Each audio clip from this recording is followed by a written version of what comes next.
Hey, what's up, guys? I'm not Mr. Right, but I am just in time to bring you a little comfort in these dark times. WSPX Spirit and Soul Radio. I want to play a few tunes and read a story for you. Here we go. On the Noir 54.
Tonight, we're going to be reading from Dashiell Hammett's Red Harvest.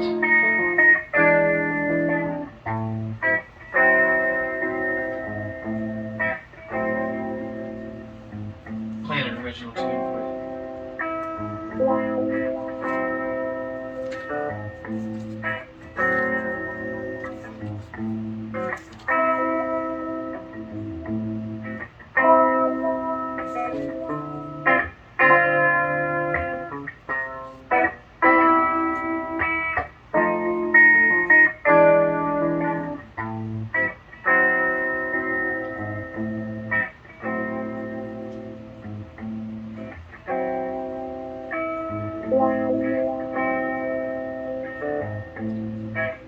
Chapter 22, The Ice Pick. Downtown. I went first to police headquarters. McGraw was holding down the chief's desk. His blonde, lashed eyes looked suspiciously at me, and the lines in his leathery face were even deeper and sour than usual. "Where'd you see Dina Brand last?" he asked without any preliminaries, not even a nod. His voice rasped disagreeably through his bony nose. 10:40 last night, or thereabout, I said. "Why? Where?" "Her house." "How long were you there?" 10 minutes, maybe 15. "Why?" "Why what?" "Why didn't you stay any longer than that?" "What?" I asked, sitting down in the chair he hadn't offered me. "Makes it any of your business?" He glared at me for a while. He filled his lungs so he could yell, "Murder!" in my face. I laughed and said, "You don't think she had anything to do with Noonan's killing?" I wanted a cigarette, but cigarettes were too well known as first aids to a nervous for me to take a chance on one just then. McGraw was trying to look through my eyes. I let him look, having all sorts of confidence in my belief that, like a lot of people, I looked more honest when I was lying. Presently, he gave up the eye study and asked, "Why not?" That was weak enough, I said. "All right, why not?" Indifferently offered him a cigarette and took one myself. Then I added my guesses that Whisper did it. Was he there? For once McGraw cheated his nose, snapping the words off his teeth. Was he where? At Brand's. No, I said, wrinkling my forehead. Why shouldn't he be? If he was off killing Noonan. Damn Noonan! The acting chief exclaimed irritably, "Why do you keep dragging him in for?" I tried to look at him as though I thought him crazy. He said, "Dina Brand was murdered last night." I said, "Yeah? Now will you answer my questions?" Of course. I was at Wilson's with Noonan and the others, and I left there around 10:30. I dropped in at her house to tell her I had to go up to the Tanner. I had a halfway date with her. I stayed there about 10 minutes, long enough to have a drink. There was nobody else there, unless they were hiding. When was she killed, and how? McGraw told me that she sent a pair of his dicks, Shep and Van Man, to see their girl that morning, to see how much help she could and would give the department in Cop and Whisper for Noonan's murder. The dicks got to her house at 9:30. The front door was ajar. Nobody answered their ringing. They went in and out, the girl lying on her back in the dining room, dead, with a stab wound in her left breast.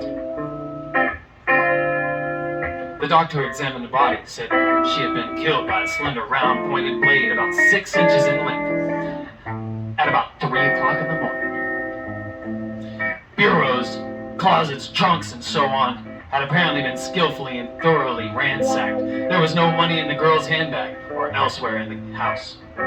The jewel case on her dressing table was empty. 2 diamond rings were on her fingers.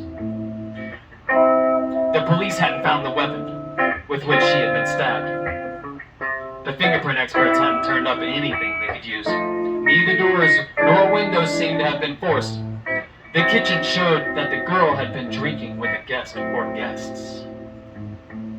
6 inches, round, slim, pointed. I repeated the weapon's description. That sounds like her ice pick.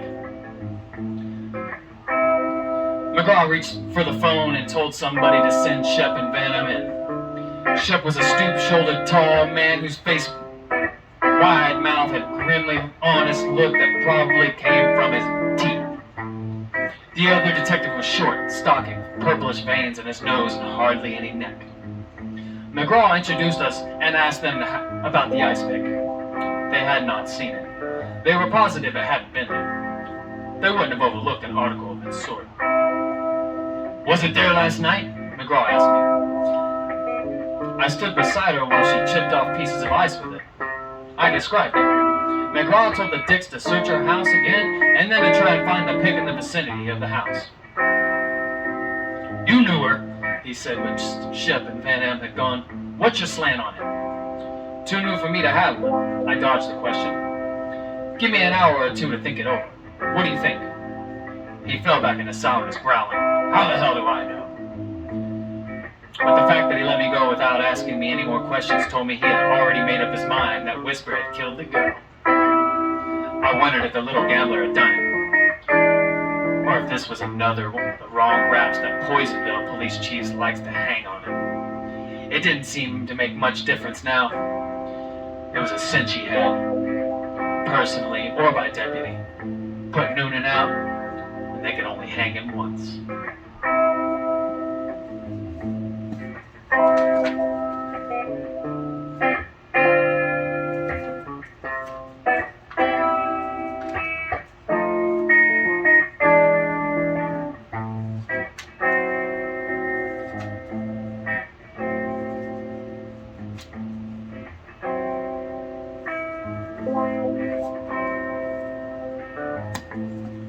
This program is brought to you and paid for by Tier Contracts and Consulting. We're on another level. Personal coach, professional counsel, protected contracts.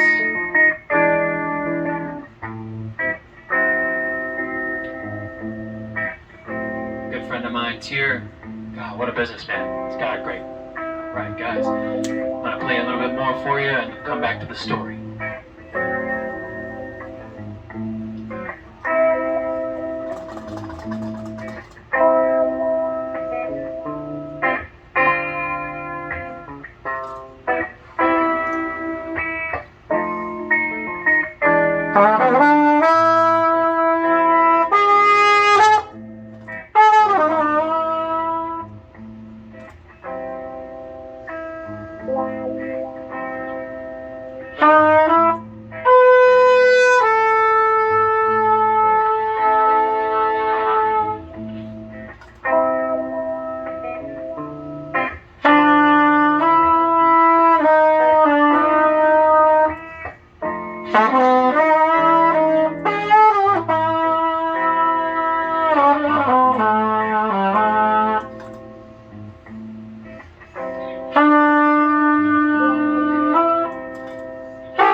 There were a lot of men in the corridor when I left McGraw. Some of these men were quite young, just kids.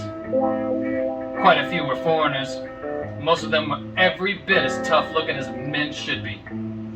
Near the street door I met Donna, one of the coppers who had been at the Cedar Hill expedition. "Hello," I greeted him. "What's the mob? Emptying the can to make room for more?" "Them's our new specials," he told me, speaking as if he didn't think much of them. "We're going to have an augmented force." "Congratulations," I said, and went on now.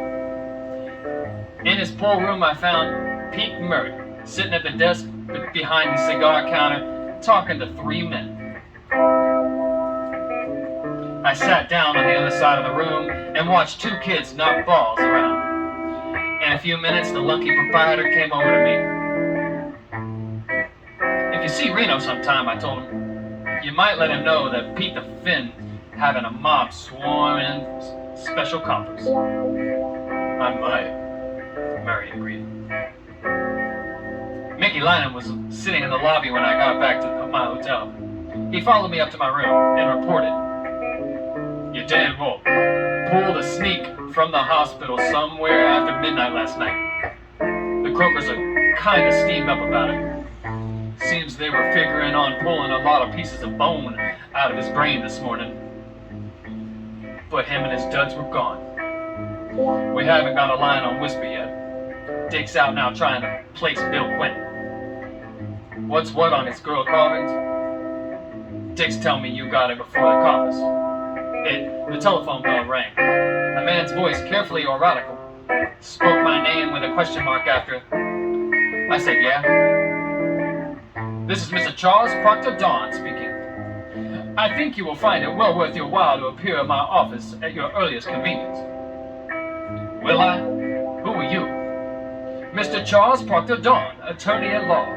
My suite is in the Rutledge block, 310 Green Street. I think you will find it well. Mind telling me part of what it's about?" I asked.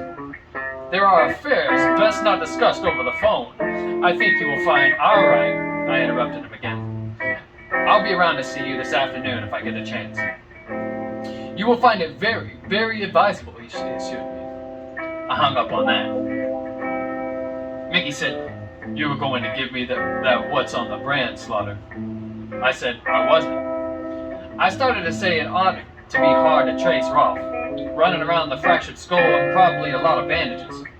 Suppose you try it. Give Hurricane Street play first. Mickey grinned all the way across his comedian's red face, said, don't tell me anything that's going on.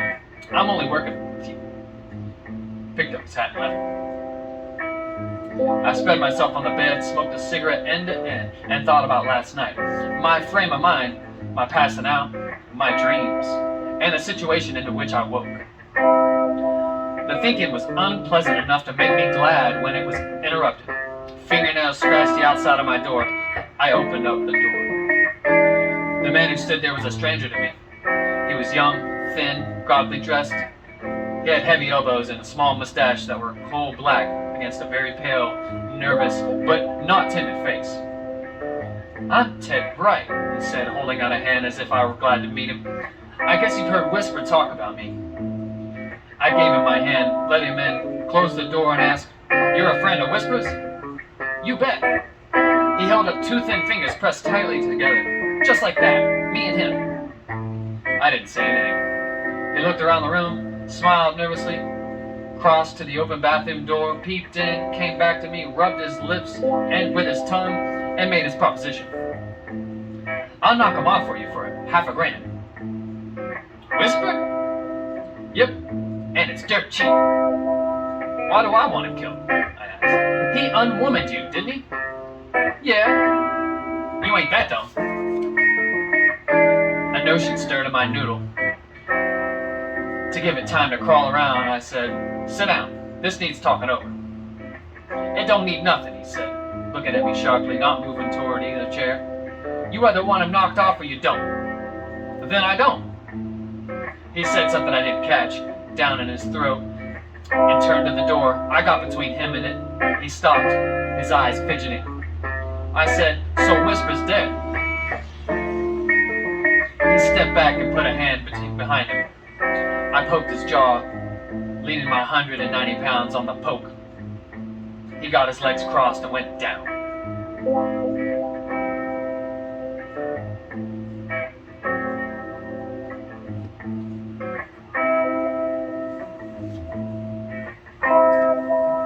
This program is brought to you and paid for by tier contracts. We're on another level.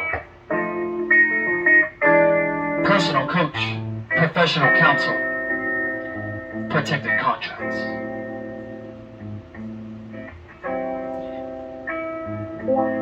And I'm your host, and I am not Mr. Right, but I am just in time. And I'm here to bring you some comfort in these dark times. You can call me anytime, 865-963-8821.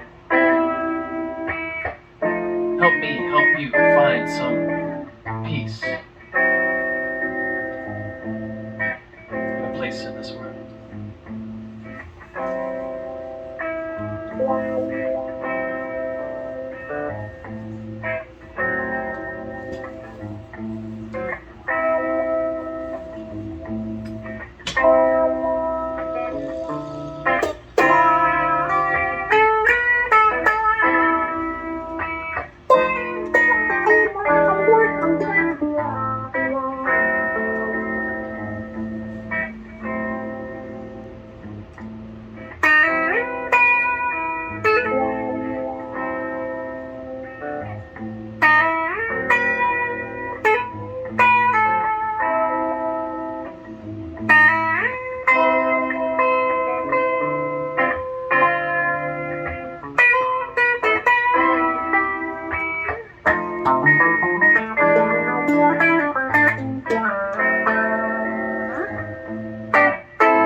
pulled him up that guy's wrist, yanked his face close to mine and growled. Come through. What's the racket? I ain't done nothing to you. Let me catch you. Who's got Whisper? I don't know nothing. I let go one of his wrists, slapped him in the face with my open hand, caught his wrist again, and tried to luck, crunching both of them while I repeated, who's got Whisper? Dan Rolfe, he whined. He walked up to him and stuck him with the same screw Whisper had used on the twist. That's right. How do you know it was the one Whisper killed the girl with? Dan said so. What did Whisper say? Nothing.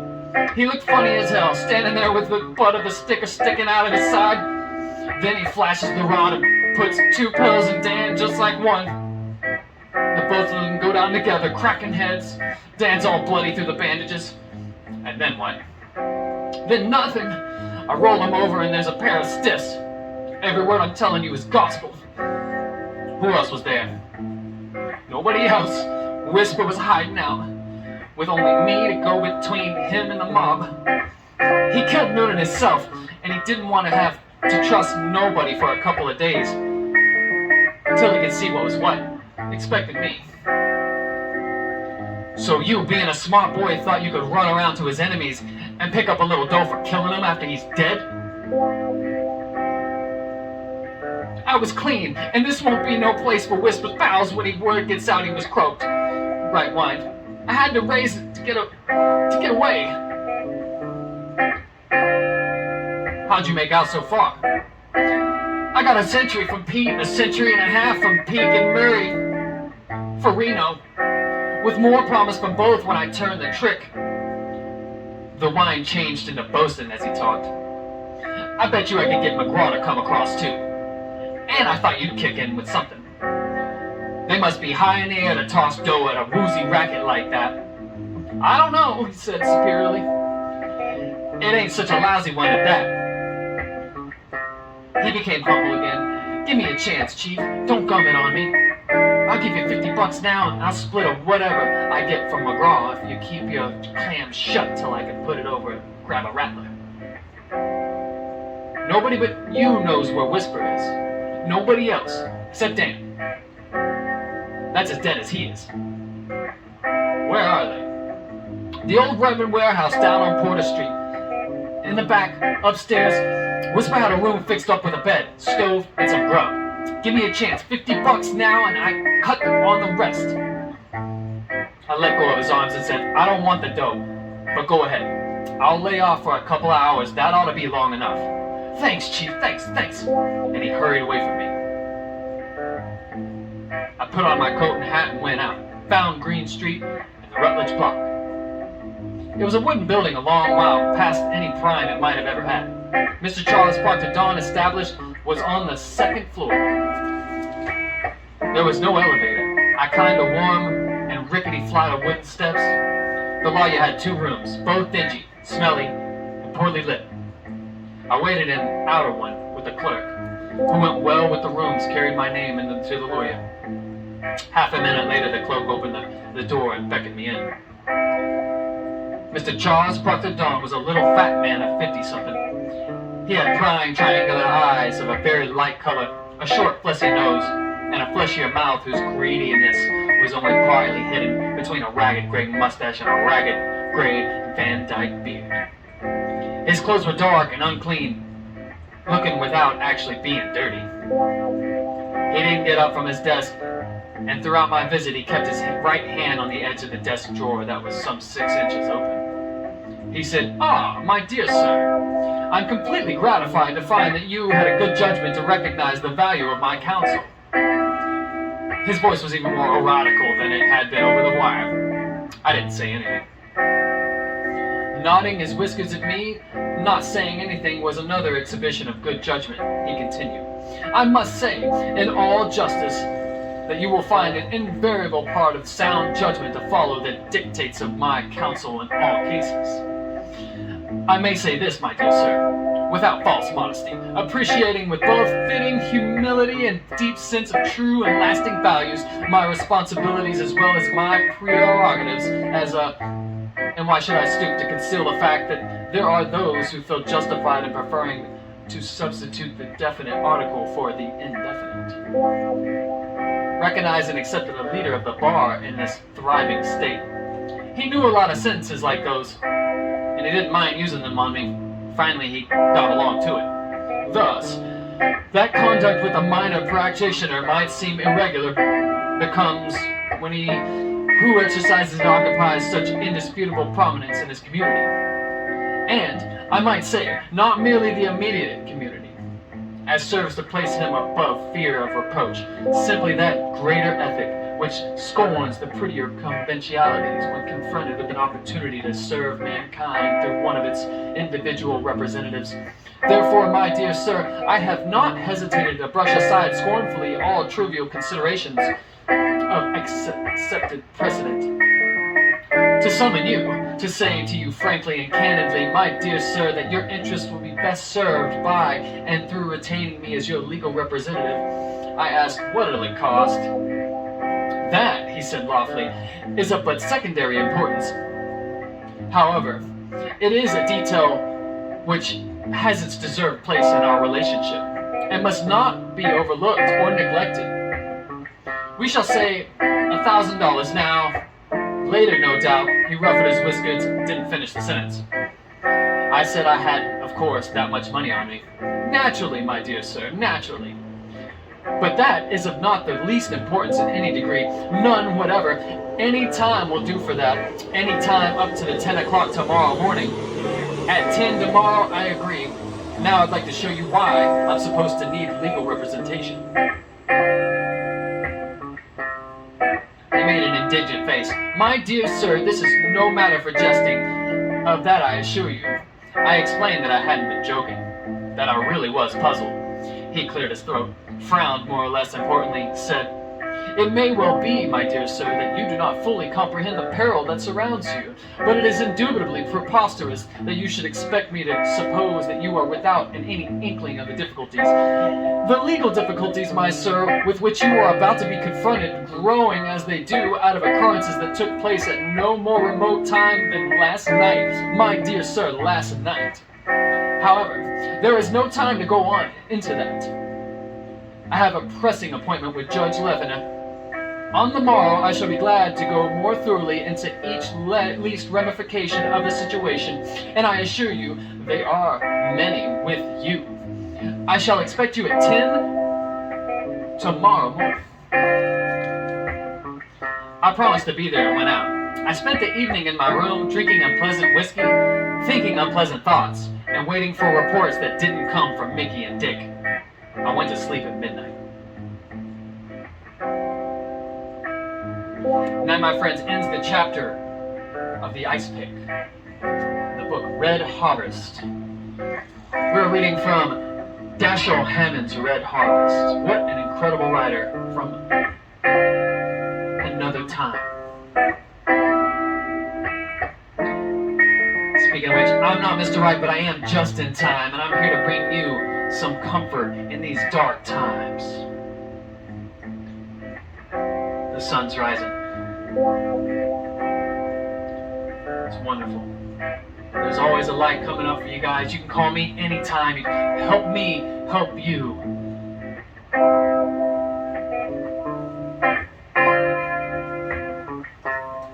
This program has been brought to you and paid for by Tier Contracts Consulting and Coaching. We're on another level. The personal coach, professional counsel, protected contracts.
show completed. Thanks for tuning in. Kill your TV, throw out your bed, and tune in your radio to the Noir 54 on SPX Radio, WSPX, Spirit and Soul.